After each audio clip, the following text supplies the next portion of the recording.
dignidad. ¿De acuerdo? Sí. Bueno, habla de dignidad Gloria María Tomás y Garrido. Y yo no sé, yo creo que ella tiene que reconstituir la dignidad de muchas personas que se pueden sentir ofendidas por lo que ha dicho, que en estos 3 minutos, que es simplemente un extracto del total de lo que fue su conferencia, ya digo que ha habido mucha gente víctima de sus palabras. Sí, bueno, esta señora es profesora titular de una asignatura en la Universidad Católica de Murcia que se llama Bioética. Y bueno, yo no sé la ética que tiene esta señora a la hora de dar su asignatura, pero la verdad es que como conferenciante, yo creo que como profesora, pues deja muchísimo que desear.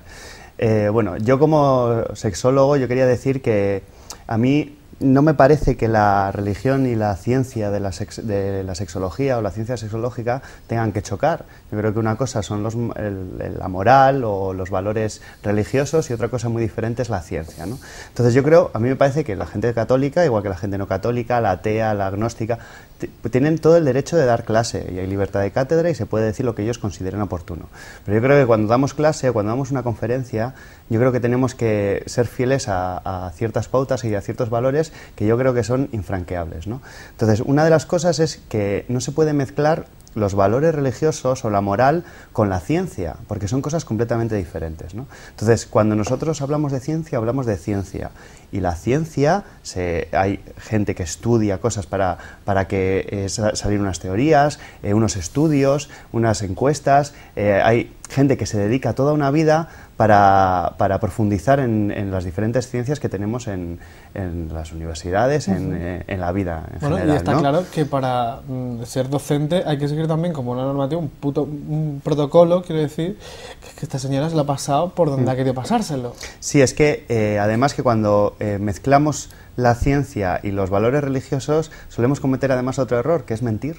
Porque lo que muchos religiosos, cuando hablan de sexo, que en muchos colegios de curas, muchos colegios religiosos, hay clases de sexualidad, lo que hacen es mentir. O sea, no dan información sesgada. Dan información, pero no solo es sesgada, porque es información equivocada, es errónea, ¿no? Entonces, a mí me parece que a un niño no se le puede decir que la masturbación es mala, porque eso es falso, no es malo la masturbación.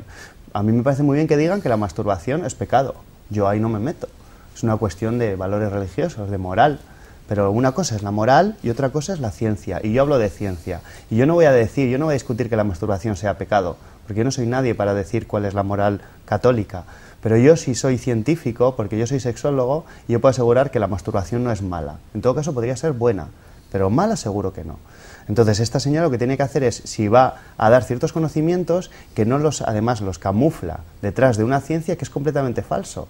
Entonces, si tú quieres hablar de una manera científica, habla de lo que dice la ciencia, en este caso la ciencia sexológica, pero no mientas. Y luego además, por otro lado, no seas una ignorante, porque esta señora, las cosas que está diciendo son barbaridades, y además es que no se ha preocupado lo más mínimo de investigar o de informarse de lo que quería hablar. O sea, la frase que hace esta señora, que habla de la homosexualidad, que es por una enfermedad, que hay un caso de un grupo de homosexuales que son por enfermedad, y dice que es porque tienen mal la proporción de los sexos, y eso es regulable, y se puede arreglar aunque sea complicado. ¿Qué quiere decir esta señora con esta frase? ¿Mal la proporción de los sexos? ¿Que es regulable? O sea, eso es una barbaridad. O sea, ¿Dónde quiere llegar?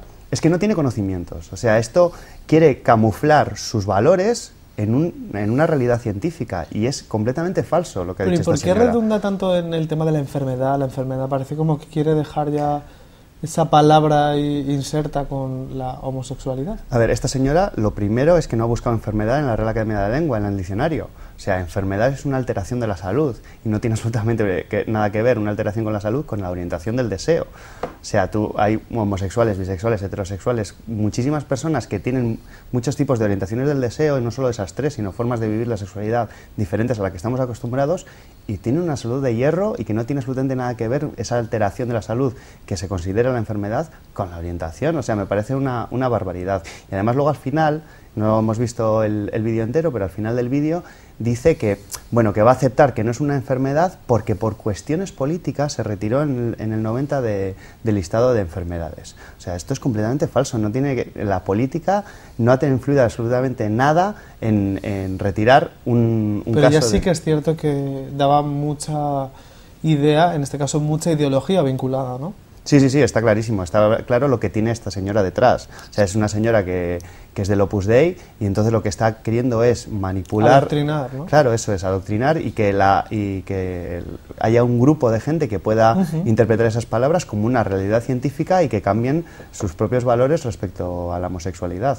Hablabas de esa orientación del deseo, ella misma lo pone en cuestión cuando habla de esos pequeños, ¿no? De los que ella llama niños de la llave y demás, que es que no tiene mucho por dónde cogerlo, ¿no? Pero en realidad no sé por qué ella vuelve también a incidir en eso, o si hay mucha gente que sigue poniendo o cogiendo con pinzas la orientación del deseo. Sí, mira, esta señora lo que hace es coge los homosexuales y dice que hay 3 causas para ser homosexuales. Una es por una enfermedad, que la explicación que da realmente es irrisoria, o sea, es completamente absurda. Luego otra dice que es por una mala experiencia, un mal uso de la sexualidad, que es que tienes una mala experiencia, como por ejemplo un hombre que liga en una fiesta y tiene un gatillazo. Y una tercera, que es todavía más barbaridad, que es que dice que tienes gente que tiene una mala experiencia en el cole o en el instituto, que se van a casa con esa mala experiencia y que como están solos, se masturban para compensar esa mala experiencia y eso les hace homosexuales. O sea, es que parece un chiste, No, o sea, parece un totalmente. chiste. O sea, yo en el blog comentaba que es que hay niños de 3 años que dicen cosas más coherentes que esta. Entonces, ¿qué le diría yo a esta señora? Aparte de muchas cosas, ¿no? Pero ¿qué le diría respecto a estas 3 ideas? Pues que la homosexualidad no tiene nada que ver con la enfermedad, lo primero. Lo segundo, que las dificultades sexuales que tiene una persona en la vida, como un gatillazo o muchas otras, la eyaculación precoz, la anorgasmia, el vaginismo, no tiene absolutamente nada que ver con la orientación, o sea, no tiene ninguna... No podemos unir para nada las dificultades con la orientación de una persona. Y también le diría a esta persona que está diciendo de la bisexualidad, que dice que la bisexualidad es una perversión al igual que en algunos casos de homosexualidad. Entonces, una perversión y que es un problema muy grande. O sea, ¿qué hace un bisexual o un homosexual para que sea un problema muy grande? O sea, por favor, es una barbaridad lo que nos ha dicho esta señora. Yo creo que volvemos y siempre se habla de la hipocresía, ¿no? Y bueno, yo creo que hay esas dobles morales, a veces hacen mucho daño y creo que ella es la primera que va por ahí, pero precisamente hay que ponerle las cosas claras y hablamos de la orientación porque todavía, ya digo, que hay mucha gente que quizá pueda tener esa duda o que pueda cuestionar, pero bueno, vale, ¿de dónde vienen? Si no vienen de esa merienda perdida, estos homosexuales, ¿de dónde vienen? ¿De dónde viene esa orientación? Bueno, la orientación del deseo erótico es uno de los campos que la sexología pues más está estudiando porque todavía está muy desconocido, hay bastante desconocimiento respecto a cuál es realmente el origen, si tiene algún tipo de influencia lo social, lo cultural, lo educativo, cómo es posible que haya alguna tribu todavía en el mundo que haya principalmente el deseo primordial sea el homosexual. Entonces es una cosa que se está estudiando tanto a nivel antropológico como sexológico para ver un poco las diferencias, ¿no?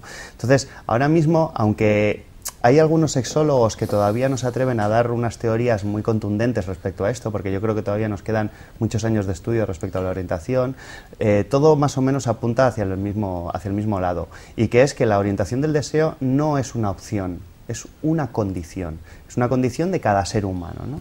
Entonces yo creo que todos los seres humanos tenemos una condición del deseo erótico y que además viene determinado ya en la etapa prenatal de nuestra existencia, o sea, antes de nacer. Y parece ser que es a partir del 4º mes, que es cuando se produce la sexuación cerebral, y que parece que el efecto de las hormonas que tienen esta sexuación cerebral es lo que determina en el futuro cuál va a ser nuestra Y ahí no hay llave orientación. posible, ¿eh? Que no entre Gloria Mari, que no hay llave posible. Pero no hay llave, ni hay ni